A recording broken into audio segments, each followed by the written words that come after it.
Hi Papercrafters, welcome to another Design with Joe video. I'm Joanne Rogers, a Stampin' Up! Demonstrator in Central Alberta, Canada, and I've been designing with you in mind since 1999.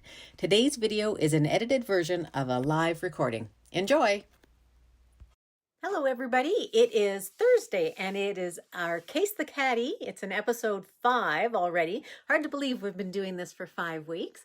But as you come on, hello and welcome very much. Welcome very much. Is that even a saying? Thank you very much for coming to watch. Please, if you can share this with some of your friends, you may have some friends who are crafters just like us. Share it with them and ask them to join in and come on and watch and see if they get a little bit of inspiration out of what we're doing.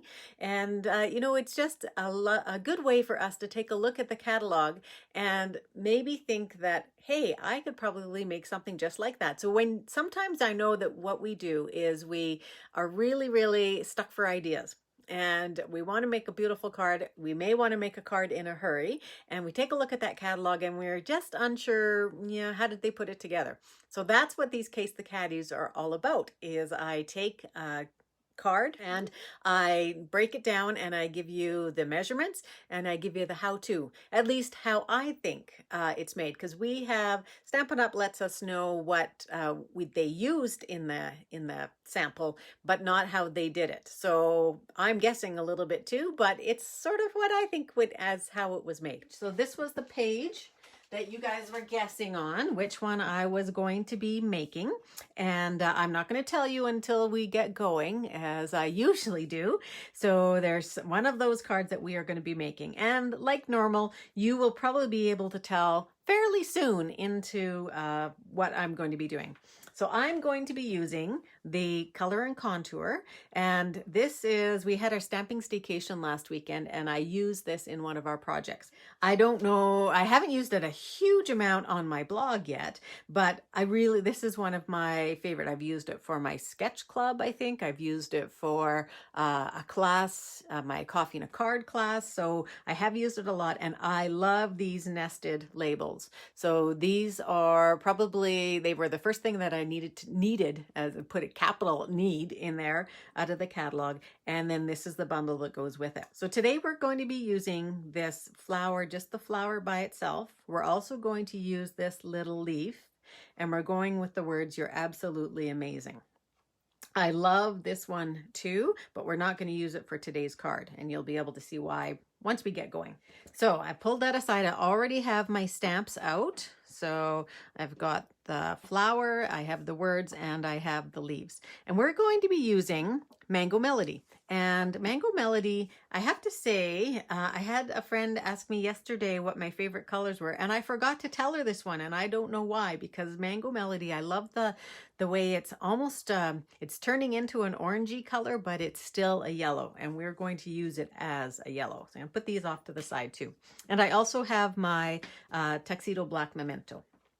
So what I need for this one is just a piece. This is just my card. So this is 5.5 this way, 8.5 this way, scored at 4 1/4, and then folded and crisped up with my bone folder, which everybody needs to have a bone folder. And then a piece of cardstock that is 4 1/4 by 5.5 in the same color. And just some scrap white. So this piece should be big enough for what I need to do with it. So we're going to start by stamping right onto our cardstock. And I'm going to stamp with the outline image of the flower, not the inside, just the outline. So I'm just going to stamp that sort of randomly, put it over here, and I should actually, before I do anything else, I should be stamping on top of my Stampin' Pierce mat, because that is a photopolymer and it doesn't have any give at all. So there's no rubber or foam in here. And with our other stamps, you do have that give, and that's what you want. And when you don't have that, this Stampin' Pierce mat just replaces it a little bit. So I actually want, that one's okay, but I'm going to turn it over because I've missed a couple spots there. So this should give me a better impression.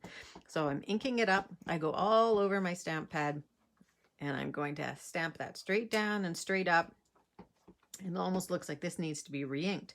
And then I'm going to go here, and there's not really a magic to this, except that I know where my words are going to be going already.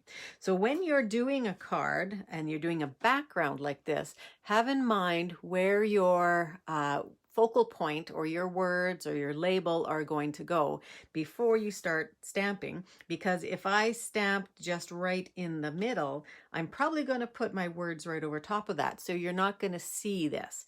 We just want these to be peeking out from in behind our label. So now that I have this, what I'm going to do is I'm going to run that through the Tasteful Textile embossing folder. And I could have gone for a different one, but why I really like this one is that it gives it texture, but it doesn't make it look too bumpy. So it is a 3D embossing folder, meaning that it uses the different plate. It uses our gray plate. It's just going to give an all over pattern that's not too bumpy. It's not too 3D-y, I guess. So I'm going to run that through, and I've already done that here for you. Okay, so I actually stamped those ones in a little different spot, or I could go like this. I don't even know which one was right side up on here, but I'm going to say this one here. Okay, so we have that. I should leave this here, and I'm just going to move that off to the side. I'm going to take in my strip, and this is just an offcut from, it's a scrap from when I was cutting something out. So this I think is just 2 by 8.5. So now I'm going to do the same thing. I'm going to take though, I'm going to first of all take the inside. Now these are distinctive stamps, and with them, I think they're distinctive. They sure look distinctive to me. Let me just look. Okay, so the quick way to find something, if you know the name of it, and I do this an awful lot, is go to the back, and in the back there's an index. So the name of the stamp set is Color and Contour. So I find that right here, and I see it's on page 98. So it's not too far away from where I was. So go to 98, and I can tell if it's distinctive. And yes, it is. I thought it was. So there's a little tiny, it's fairly small, but a little icon down here in pink that tells me it's distinctive. Now, what does that mean? So a distinctive stamp means that it's got different levels of image. So the stamp itself has different levels in it, so that some places are going to be darker than others. So even when you ink it all up, you're not going to get a solid mango color on here. And so there's a bunch of stamps, if you buy one like this, that are going to do that for you. One word of caution when you're using a distinctive stamp. You want your stamp pad not to be super wet, because if it's wet, you lose some of the detail in the distinctive and it just looks sort of blobby. So I'm just going to stamp this. Actually, I should just stamp it like this. Straight down, straight up. And while I have that, I'm going to stamp it off. So I stamped it once. Now I'm going to stamp it again. So this time I'm using the second impression. It's actually really quite a bit lighter. Okay, so I'm going to do that again, but this time I'm going to stamp on my spare piece over here and do the same thing.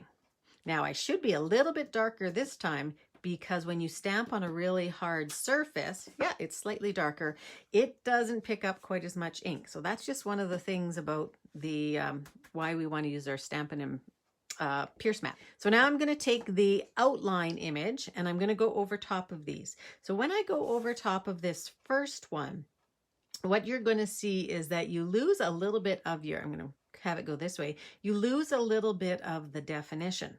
So what I found when I'm trying to line these up is that there is one petal on here that's really 2 petals put together.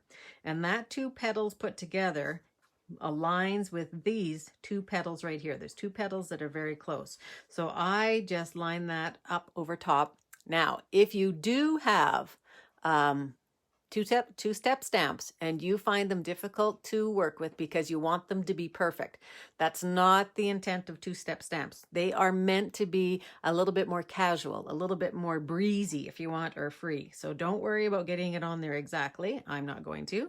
I'm not stamping off. I'm going full scale. Look, I missed it completely over there. So I'm going to try that again on this guy here. I'm going to try and line that up a little bit better. Full strength on top, and you can see how much more definition you get when you stamp off one time from this one. This one just looks a little too blobby to me. This one here is much better. So I'm going to line this one up again here.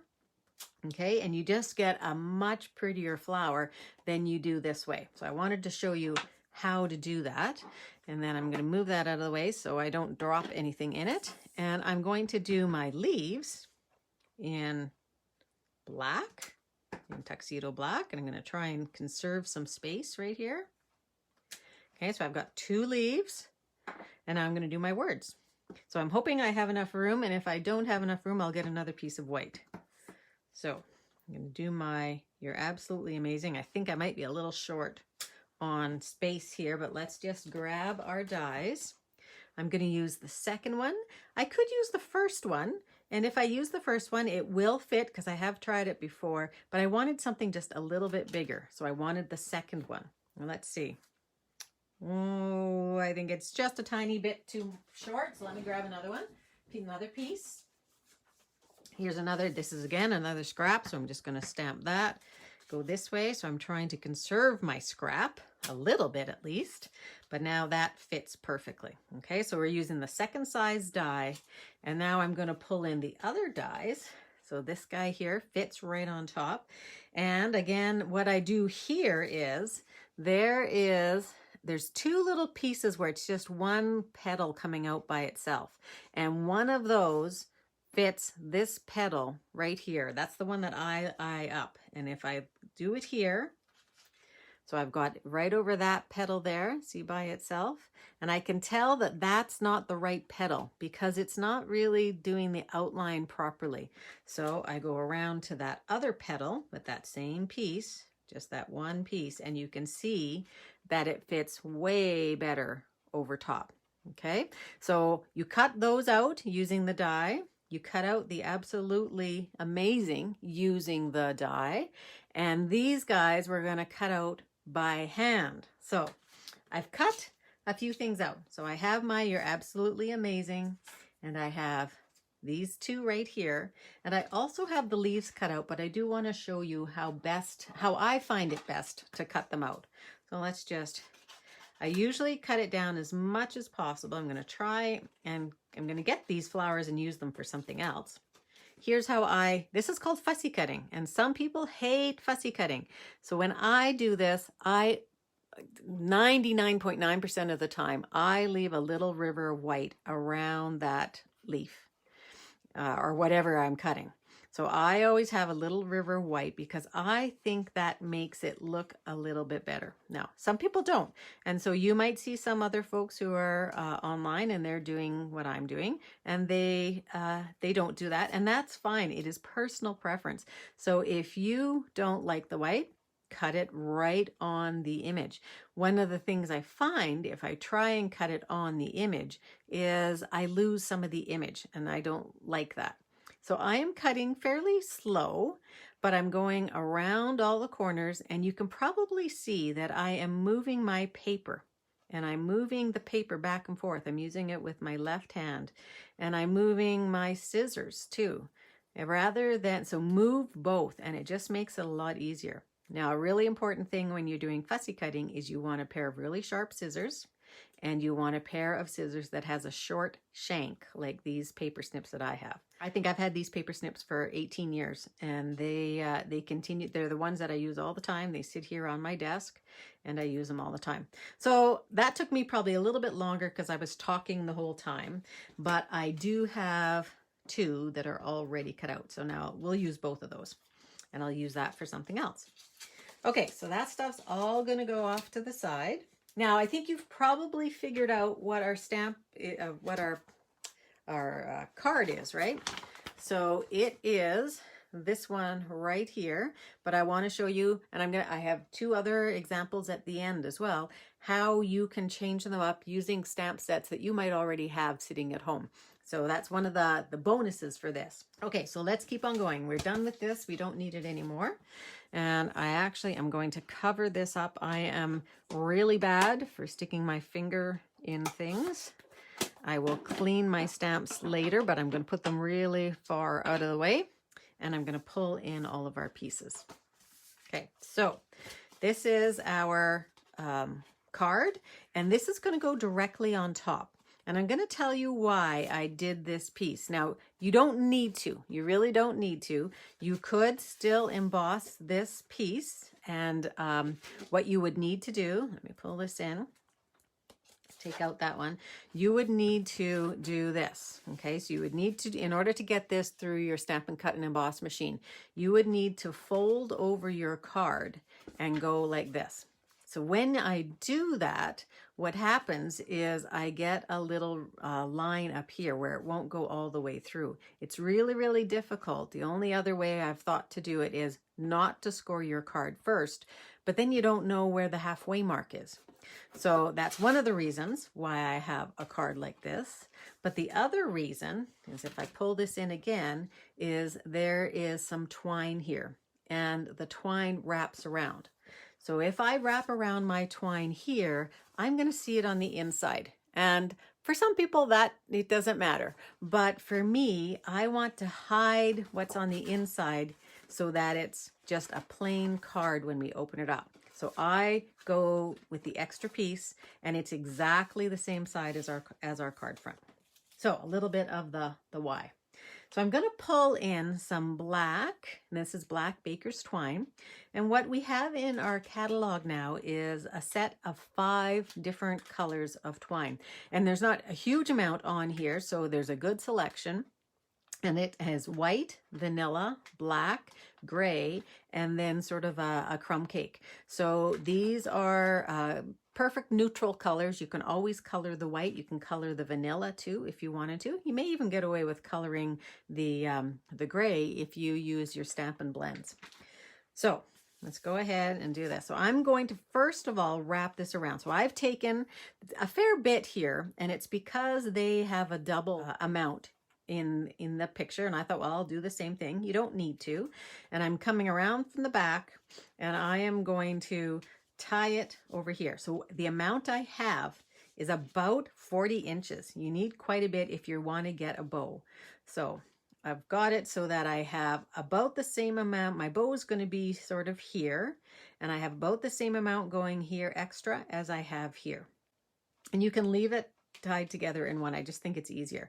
Now, let's see how I manage to get this tied when I'm on camera. So I just do it in a knot, just like you're tying your shoes, okay? But the difficult part is you got to keep that knot sort of tight. You could put 2 knots in there if you wanted to, so that it, or put a knot in it, I guess. Actually, that went not too badly, except that I have this tiny little end. I'm going to make it a smaller bow then. So I could do this again. In fact, I'm going to. So I have this tiny little end here, and I have this big end here. So what that means is one side needs to be a little longer. And the side that needs to be longer is my one with the loop. So I'm going to pull that out a little bit more. Let's try it again. Now because I'm doing it a second time, let's just see if I manage to get it done as fast as that other one. So it seems harder when you have 2. But just play with it a bit. So I've tied my bow. It doesn't look that fantastic right now, but I'm going to play with it a little bit so my bow is actually smaller. There. Okay. Let me grab my scissors that I only use for ribbon. I consider this to be ribbon. I'm going to do the loop, and I'm just going to cut this one off a little bit. So I'm going to take that and pull it down to the bottom. Okay, so that is our loop. This, I found, the baker's twine is really quite soft. If you use your linen thread that you might already have at home, then it's not quite as soft. Okay, so just something that I have noticed. I'm going to move, while it's still there, I'm going to move it off to the side. Okay, so now what we need to do is we need to glue this down. So this way, you're not seeing anything on the back. We're going to glue it down with our liquid glue. Pull in that mono adhesive, which is every paper crafter's best friend. If you don't have any of this glue, I would suggest you add it. It's inexpensive. You add it to your toolkit because it really is wonderful. I'm going to go straight on top of that card, so you're not even going to see anything. It's going to go right over everything. If you need to move that ribbon, go ahead and do that now. I think I am going to play with those ones out there. Maybe it'll come around. Okay, so that is good. Now we just need to pull in the rest of it. So what we're going to do, let's look at the picture again. It's fairly in the middle. Okay, so I'm going to put this in the middle, and then I'm going to take our flowers and they're going to go top and bottom, and our leaves are going to go in behind. Okay, so that's going to be our card. So first thing I'm going to do is put down my words. I already have my dimensionals on the back. Go. That's going to go pretty much in the middle. And I can see my flower here and my flower here. So these are just going to be a backdrop. Now what I'm going to do is I have my flower and I'm going to glue it right here because I don't want my flower to be even further out. And if I did, I'd have to put on 2 dimensionals. So I'm going to put a little bit of glue here and a little bit of glue here. And before I do that though, I'm going to put a little bit of glue and put my leaf in behind. So what I have is I have my dimensional on here, which is going to go like this. My leaf on this one, maybe I'll put my leaf up here. Little dab of glue there. I'll do the same thing here. So a little dab of glue here maybe. And you know, I'm not thinking too much about where my placement is. I'm just going to get it on there. Okay, not worrying too much about where it's going to be. Because if we worry too much and think about it too much, then we take a little bit of the joy away from our crafting. So I've got my dimensional here, so that is going to go on my card. And somewhere here is going to stick to that glue. Okay, so it's probably going to go like this. Maybe like this. Yeah, that'll still work. Make sure you don't cover up your words. This will go down here. And then this guy here, we're going to do the same thing with. Here, I want to think a little bit more. So maybe what I'm going to do with this one is I'm going to place it here and I'm going to do the glue down here. Okay, make sure. Here we go. Now, if you find that your leaves are sticking up too much, they do need to set up, I can go in there with a little mini dimensional and I'll show you how to do that if I need to. So I'm going to take my dimensional, my little mini, and I'm going to take off the backing, and then I'm going to take it with my take your pick tool and just and just slide it underneath. There we go. Okay, and I can do that on the other one too. So that is our card as a case for this one right here. Okay, so this one is much more bold. You could go in there and add some bling to the front, the middle of the flowers if you wanted, but I want to show you another 2 designs made with that exact project. And then you can let me know which one you think is the most effective. So I went nice and bold and bright on this one that I showed you. And then I went monochromatic, sort of, with 1 color, 2 colors only on this one, because I thought this would be good to give to a fella. So if we had to give that one to a fella, this is the one that we would give. So this is the Nothing's Better Than stamp set. And it has the chocolate in here, it has a cocktail, it has a cookie, and a teacup or a coffee cup. So that's the one there. And then the third one that I did, and I changed, so this is the same twine here, and I did a double. This one here is out of the Peach, Your Sweet as a Peach stamp set. And same thing, I stamped in behind, but I used some different colors on this one. And I have vanilla, so I pulled out the vanilla. And I think I wanted to show you 1 bow, but I think I would have preferred 2, a double on this one. This one does not want to sit up very much. So what I'm going to do later is I'm going to take a glue dot, and I think I'll stick it underneath there so that it actually will sit up a little bit. So the peaches are really great, and what I did is this is Pale Papaya on the bottom. This is also a distinctive stamp, and then I've sponged some Calypso Coral over top. So those are 3 different cards that you can make with the exact same, the exact same layout as what they have in the catalog, and they look a little bit different each one because this is different. The label is different. So these 2 labels are out of the Textured Labels stamp set. Your stamps are completely different. Your colors are different. This one's bold, this one's soft, this one's sort of muted. So all you have to do is switch up a little bit of the of your colors and your stamps, and you're all set. If you like any of this stuff here, please like the video and also share it with your friends and follow me, because we keep doing this every week, Thursdays at 11 o'clock in the morning, Mountain Daylight Time. And thank you very much for joining me today, everybody. I enjoy doing these. I love sort of taking the catalog and breaking it down so that maybe you can make them too. So thanks very much. We will see you again. Have a great weekend. Bye-bye.